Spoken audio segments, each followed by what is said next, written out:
colecția mea de până azi să vă arăt mai de brățări și mai multe din astea.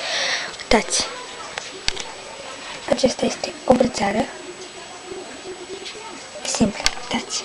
Am mai multe. 1, 2, 3, 5 și 6. Și am adus și o floricică.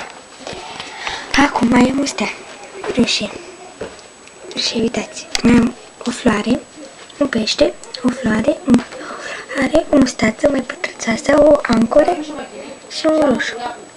O pufniță, o floare, un inel simplu, un morcov, o stea și o căpșună. Și surpriza cea mai mare, un șoarpe! Aceasta este colecția mea. Sper că v-a plăcut și ne vedem data viitoare. Și peștele!